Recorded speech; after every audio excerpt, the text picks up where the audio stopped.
Hello guys, welcome back to Shebi's podcast. ഇന്ന് ഞാൻ പറയാൻ പോകുന്നത് നമ്മുടെ ഹാപ്പിനെസിനെ കുറിച്ചാണ്. നമുക്ക് എല്ലാവർക്കും പലതരം ഹാപ്പിനെസ്സുകളുണ്ട്.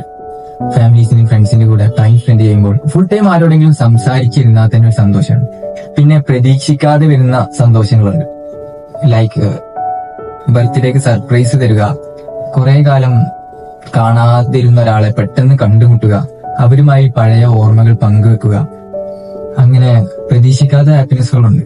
പിന്നെ നമ്മുടെ ഡ്രീംസ് ഒക്കെ അച്ചീവ് ചെയ്യുമ്പോൾ ഒരു ഹാപ്പിനെസ് ഉണ്ട്. ലൈക്ക് ഇപ്പൊ ഒരു കാറൊക്കെ വാങ്ങണമെന്ന് ആഗ്രഹിച്ച് അതിനുവേണ്ടി കുറെ കഷ്ടപ്പെട്ട് അവസാനം ആ വണ്ടി വാങ്ങുമ്പോൾ ഒരു മൊമെന്റ് ഉണ്ടല്ലോ, അതൊന്നും പറഞ്ഞറിയിക്കാൻ പറ്റാത്തൊരു ഹാപ്പിനെസ് ആണ്.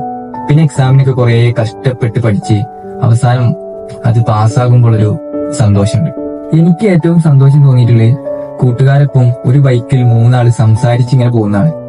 കുറച്ചു കാലം കഴിഞ്ഞാൽ ഈ ഹാപ്പിനെസ് മാറിയേക്കാം, പക്ഷെ ഉള്ള കാലം നല്ലതുപോലെ ഇങ്ങനെ സന്തോഷിച്ച് ജീവിക്കുക.